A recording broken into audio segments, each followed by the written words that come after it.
If you remember the early 2000s, you've probably seen bootleg consoles like the Super Joy 3. These were typically controllers that had built-in games, all of which were obviously stolen. But there was one bootleg console that was different from the others, and it was even made by a surprising company. Let's take a look.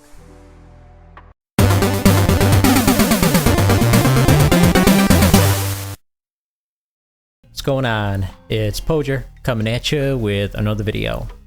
I recently bought a laptop and I've been having trouble getting the audio right, so if this video sounds kind of weird, let me know. If you've seen a couple of my videos, check to see really quick if you're subscribed. If you're not, hit that button right down there. We're now at 29k subscribers, almost 30k, only you can help me get there. We're also very close to 500 members on Discord. We might already be there at this point. Not that the quantity matters, what matters is that we have a great community over there. Just go to discord.pojer.net or click on the link in the description. Anyway, let's talk about LG's bootleg console.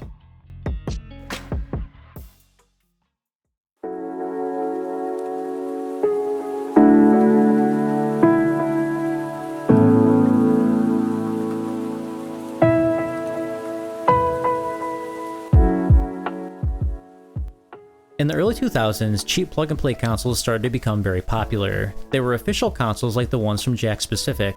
These were officially licensed and would typically feature 5 to 10 games, but we're talking about the bootlegs. These usually had way more games, sometimes even at unrealistic numbers like over 10,000. But when booting up the menu, you can tell within the first few minutes that it doesn't really have that many games. The controllers are usually cheaply made and very poor quality. The supposed 10,000 plus games were all stolen NES ones with almost no modifications. Many companies would find ways to pad out the game list, like starting you off on a different level and considering that a different game, or using a low-effort ROM hack. Sometimes games were given deceptive names, but when you play it, it's not that game at all. These types of consoles were popular because of the low price point and nostalgia. People who bought the Super Joy 3 or a similar console most likely had an NES when growing up, but might have given it away or it broke. Most of these bootleg consoles were just controllers that plugged into the TV, but companies started becoming more creative with the formula.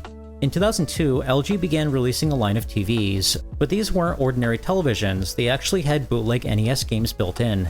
That's wild from LG of all companies. About 20 different models that contained these games were released. There were a few variations of the game list. Most units were bundled with 15 games, and this is the only one that was dumped as a ROM. There's also a more uncommon one that contains 16 games. Oddly, it removes one game and adds 2.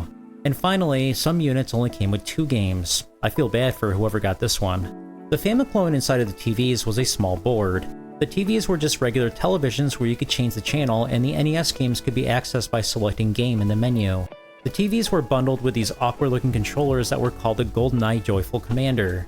Imagine playing the NES with this thing. But the TVs did have USB ports, so you could use any controller that could plug into it. On the game menu, there's a logo that says Digital Easy LG, which I assume is the official branding for these games. But this logo was never printed anywhere on the TVs. Maybe LG wasn't proud of this line of products. The units themselves are pretty hard to find, and not much is known about them. I couldn't find a single TV on eBay that had these built-in games, although there were some instructional discs, and like I mentioned before, only one of the variations was dumped on the internet. It's also believed that these TVs were only sold in South America and Europe. Let's talk about the included games. Are these just stolen games with no changes, or did they give us something different? Let's try Block Block. It's a ROM hack of Arkanoid, but surprisingly they made some noticeable changes. The graphics look significantly different with the LG logo in the background. All of the music has been edited out, and even the levels were changed. If you compare level 2 of both games, it's completely different. This isn't just a ROM hack of Arkanoid, they made a few other tiny changes too. I was very impressed with the game Battlestar. It's a hack of Galaga, but significant changes were made to it. The enemies are already in formation when you start the game, and it's much harder. The enemies all come down 10 at a time and aggressively attack you. The bonus levels have also been removed. If you like Galaga, you may enjoy this more difficult version. This is, in my opinion, the best game on the collection. Perfect Puzzle is another heavily modified hack. It's magic jewelry, but with a nice upgrade. At the beginning, you can select what level you start off on, and you can turn the music on or off. The original game didn't let you do this. The only disadvantage with this version is that every stage has the same track, despite magic jewelry having a different song for each stage.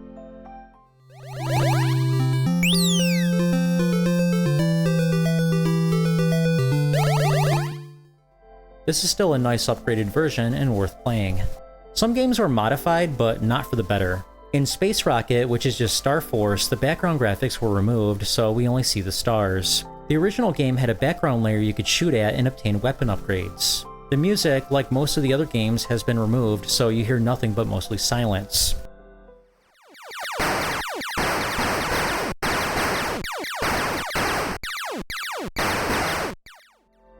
You're better off playing Star Force. Pocket Pool has some weird changes. It's the game Lunar Pool, but the pool table is blue instead of green, and the background is completely dark. Look at the crosshair when it rotates around your ball. It's much more choppy. In the original game, the movement is smoother. I'm not sure why they made this change, but maybe they thought it'd be easier to line up the crosshair with the ball. Some titles hardly had any modifications at all. The game Body Capsule is a hack of Dig Dug. The original Famicom version was never released outside of Japan, so it's cool that this game is getting more representation. This new iteration was given a major graphical overhaul. It does look nice, but that's all they did. I didn't notice any changes with the gameplay, and even the music is still intact, which is unusual considering what happened with the other games.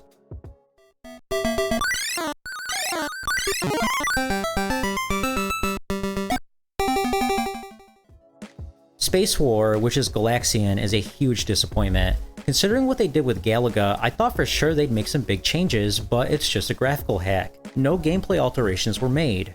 Why did Galaga get special treatment but not Galaxian? Like with Dig Dug, the Famicom version of this game was never released outside of Japan, so it's at least nice that this title is getting more exposure. The game Laser Man is a hack of Bomberman. You walk around in a top-down perspective and you can drop bombs that explode in a cross pattern. You do have to be careful because you can die from your own bombs. The goal is to defeat all the enemies on the screen. Along the way, you can collect weapon upgrades that give you a special ability. The original game is a classic, and this version does look nice graphically, but outside of that, I didn't notice any differences in the gameplay.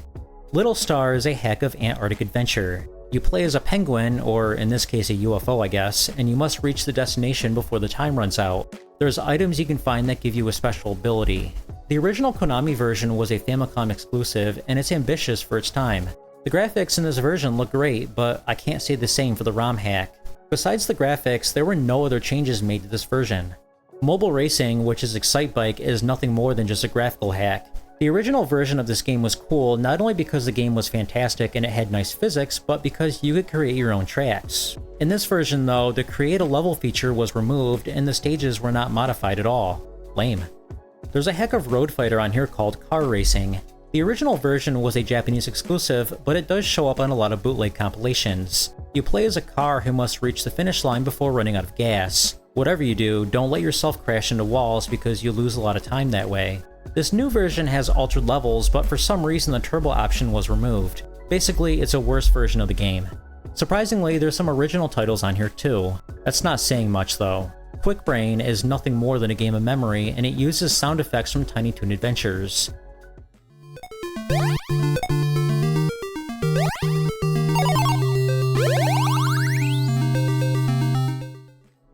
Cricket is nothing more than a game of cricket. There's no music in this one, and once again we hear sound effects from Tiny Toon Adventures.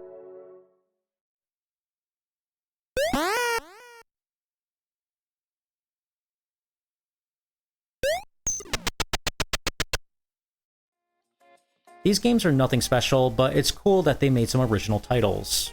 A few of Nintendo's properties made it on here too. Baseball is a humorous ROM hack where the characters were all replaced with these blobs. The baseball field also looks slightly different, and the LG logo was put in the game instead of the Nintendo one. Tennis was also included, and they gutted most of the graphics. The original NES game had spectators in the background and Mario as a referee, but in the ROM hack, we're playing on a completely brown background. Yeah, that looks a lot better. A lot of these games are in the same format. The title screens have all been replaced with a generic message that says Game Start, and the music has been removed from most of the games. It's unknown who actually made these ROM hacks. It definitely wasn't LG. But on the inside of the code of a few games reveal the name Rama, which is believed to be former employees from the company OpenCorp. This is just circumstantial evidence, but many people think this because the music from Perfect Puzzle was ripped from the game Metal Force, which was developed by OpenCorp. Outside of these 20 or so TV models, LG would never attempt anything like this again. It's unknown why, but it might have been because they were afraid of being sued. There were some Nintendo properties on this collection, and it's possible they might have threatened legal action. It's surprising how much these titles were actually modified. Most bootleg consoles only feature minor graphical changes, if even that. But some of the games on here, like Battlestar and Perfect Puzzle, received some major gameplay changes. I think it's interesting that LG made a TV that has bootleg games on it, but it's a nice bonus. Imagine buying a TV and finding out there's some built-in games for free. If you want to play this compilation, you're better off grabbing the ROM. I wasn't able to find these TVs online, and it wouldn't be worth it anyway.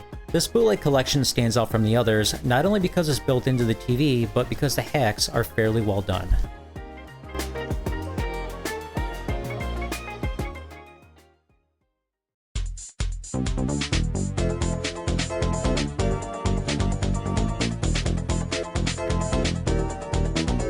Hey, I just wanted to thank you so much for watching this video. If you made it this far, hit that like button. If you enjoy this type of content, hit the subscribe button for more content.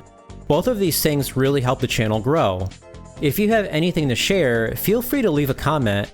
I read every single comment on this channel, and I'm pretty good at replying back. Anyway, have a good one.